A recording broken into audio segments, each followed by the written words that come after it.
Okay, let's go to page 72. 72, into action. We want to run very briefly now through steps 5, 6, and 7, and then we'll take our break, okay? So we go to page 72, into action. Now, this is not into thinking, it's into action. It says, having made our personal inventory, well, what should we do about it? Well, we've been trying to get a new attitude.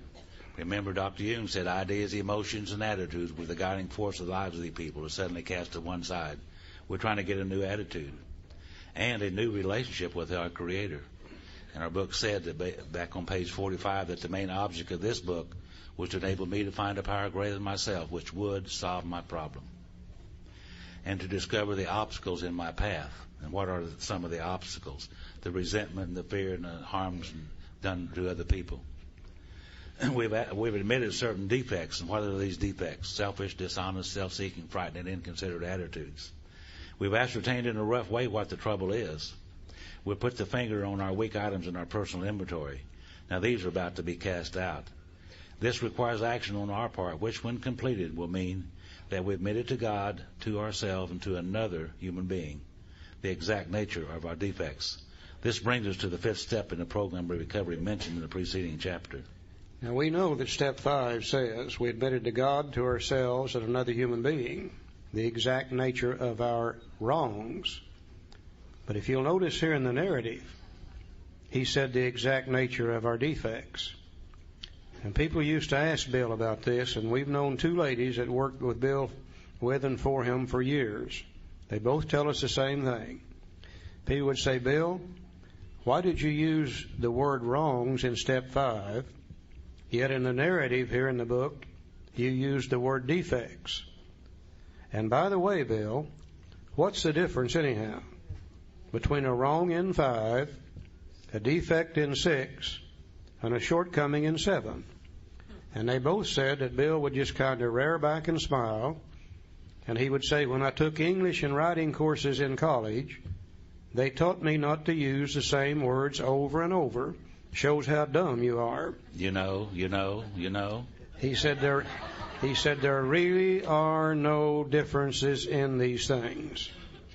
He said in step 4, we find those things that block us off from God.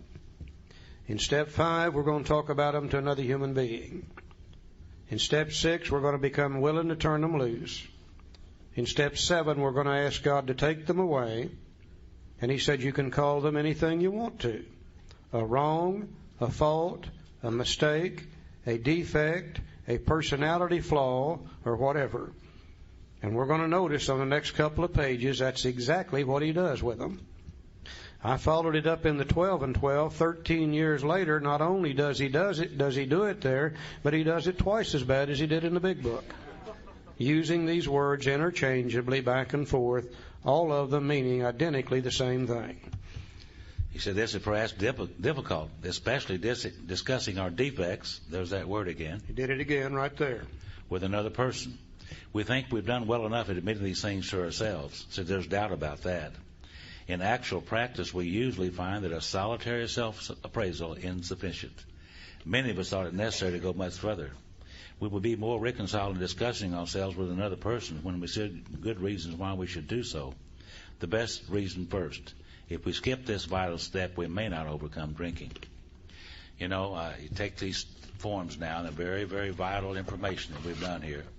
A book says that the solitary self-appraisal is insufficient.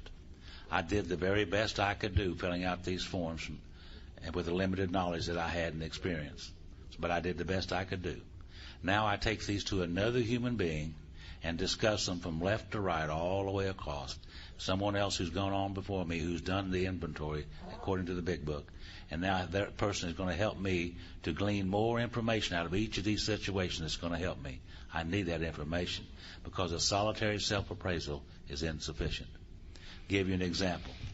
Looking around this room today and this weekend, I've noticed 2 or 3 character defects. There's a couple of them sitting right over there.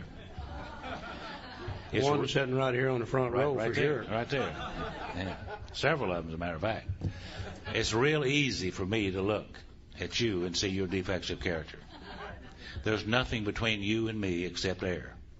But it's very, very difficult for me to look at me and see the truth and see my defects of character, because there's years and a lifetime of rationalization and justification for these attitudes. And I need another human being to be able to look at me objectively and to help me see things that I couldn't see.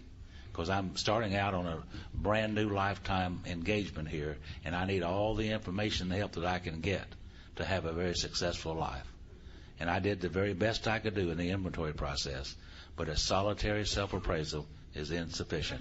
I need God and another human being to help me see things that I couldn't see.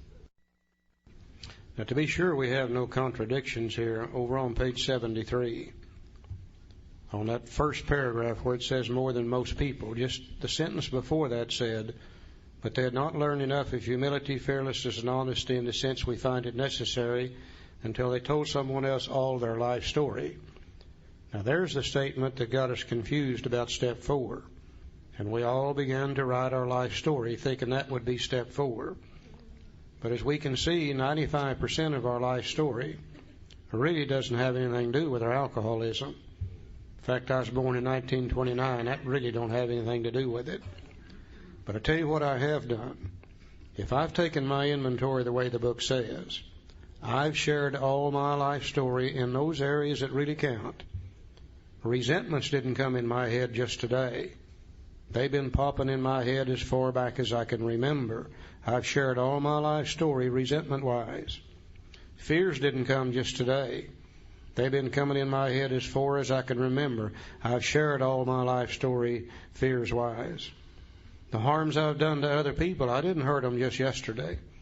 I've been hurting people as far back as I can remember. My mother said to me one time, she said, Charlie, you were the meanest kid I ever saw.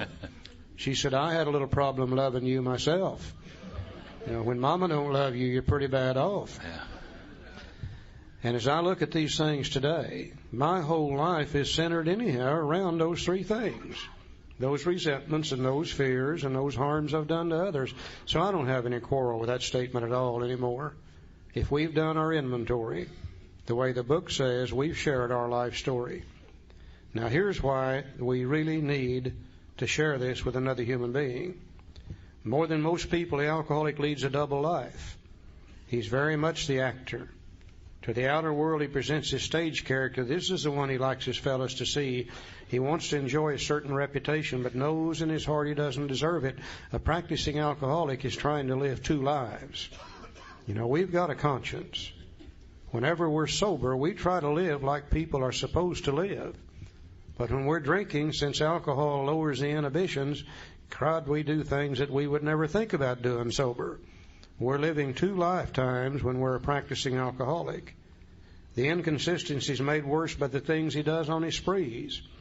Coming to his senses, he's revolted at certain episodes he vaguely remembers. These memories are a nightmare. He trembles to think someone might have observed him. As fast as he can, he pushes these memories far inside himself. He hopes they will never see the light of day. He is under constant fear and tension, and that makes for more drinking. You know, let's face it, we alcoholics have become the world's greatest con artist. You have to be. You couldn't live as a practicing alcoholic if you didn't learn how to lie, cheat, con, manipulate, steal, whatever's necessary. And I think the one we have to con the most is ourselves. I don't think we could live with ourselves if we had to really see what's going on when we're drinking. But see, we got a little thing called resentments. And we use those resentments to transfer blame to others. And that way we could live with ourselves. Now, if you've been doing that for 5, 10, 15, 20, 25, 30, 40 years, you come to AA and you take step 4. You be just as honest as you can with yourself. But let's face it, we can't be honest with ourselves.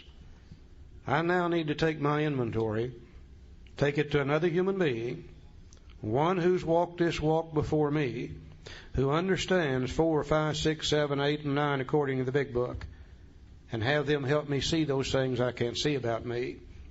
Now, they're not going to change anything in column 1. Not going to change anything in column 2. They'll probably change some things in column 3. You know, one place I said this was caused by the sex instinct, and he said, no, it isn't.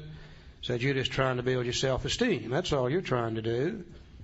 In the fifth column, one place I said this was caused by fear, and he said this is plain damn dishonesty. That's all this is. He helped me see things I couldn't see. We're getting ready to start a lifetime-changing process. We need to be sure that we're trying to change the right things so we can have peace of mind in the future, and we just can't see it by ourselves. Now, I know confession is good for the soul. And I know if you belong to a denomination that requires it, you ought to go do that. But I still think you ought to take your inventory to somebody in AA, preferably a good sponsor if you got one that knows the program. The main thing is, do they really know the program? If they do, they can help us. If they don't, then all we're going to get out of it is confession. We need more than that. Page 74 tells you how to pick somebody. That is not valid today like it was in 1939. In 39, the first person out here in California that got this big book didn't have any other AA members or any sponsor. And it was difficult for them to find somebody to do step 5 with. That's what page 74 deals with. But today, there's plenty of good people out here in California that understands this program, that have worked this program, that have walked this step before. That's who we need to select to take step 5 with. Hopefully it'll be our sponsor. Page 75 tells us how to do it. So when we decide who is to hear our story, we waste no time. There's that time factor again. We have a written inventory and prepared for a long talk. We explain to our partner what we're about to do and why we have to do it. He should realize that we're engaged upon a life and death errand. Most people approached in this way will be glad to help. They would be honored by our confidence. I'll never forget when I called my sponsor, Franklin. I said, Franklin, can I come over this weekend and do my inventory, do my 5th step? He said, sure, I'd love to have you come over. So I went over there to Olive Branch, Mississippi, and I sat down there with Franklin that evening, and I said, well, I've got it all prepared here, and you've helped me a lot, and I appreciate it. He said, yeah, I know you do, and I'm ready to get started. He said, but first of all, let's you and I do the 3rd step prayer together. That's the kind of sponsor I had. And we asked God to be with us during this process. And we did that, and we set about looking into this inventory process. And Franklin helped me see things that I couldn't see. I shared these things with him from left to right all the way across. And he asked me questions and helped me see things that I couldn't see. Shared with me some of the things that happened with him and how he could see things. And it helped me a whole lot. It helped me a lot. And then after that weekend was over, where the book said we pocket our pride and go to it, illuminating every twist of character, every dark cranny of the past. Once taking this step withholding nothing, we are delighted. Now we see the results. Some more promises. We can look the world in the eye. We can be alone at perfect peace and ease. Our fears fall from us. We begin to feel the nearness of our Creator. We may have had certain spiritual beliefs, but now we begin to have a spiritual experience. We believed in step 2. Now we begin to have a spiritual experience. The feeling that the drink problem has disappeared will often come strongly. We feel that we're on the broad highway walking hand in hand with the spirit of the universe. You know, I remember back when I was drinking how my mind used to race uncontrollably every night. And that's the main reason I drank, was to stop it. And after I did this 5th step, and I was on my way home that afternoon, I used to lay awake nights thinking if I could just get it all even one time, just get it back to 0, back to even in all those situations, just one time I'd be okay. And by this time, I could see that I could do that. I was looking forward to the next steps because I wanted to get things squared away one time. And I thank God all the way home for this process up to this point. Now, if you've done 4 and 5, according to the big book, you've done a lot of work. You're probably tired and need a little rest. The book's going to give us a little rest stop. Returning home, we find a place where we can be quiet for an hour. Now, he didn't say 72 days. You see, they mean for us to get on with this thing. Between 3 and 4 at once, now we get an hour's rest here, but that's all. We thank God from the bottom of our heart that we know Him better. We don't know Him yet, but we know Him better. Taking this book down from our shelf, we turn to the page which contained the 12 steps. Carefully reading the first 5 proposals. Now, he could have said the first 5 steps again, but he don't want to do it twice in a row. Carefully reading the first 5 proposals, we ask if we've omitted anything for building an arch through which we shall walk a free man at last. Is our work solid so far? Are the stones properly in place? Have we skimped on the cement put in the foundation? Have we tried to make mortar without sand? And once again, we're referring to the wonderfully effective spiritual structure, the personality change we're building. Step 1, willingness, was the foundation. Step 2, believing, was the cornerstone. Step 3, he told us it's an arch we'll pass through to freedom, and 3 was the keystone. Now we put 2 more stones in place.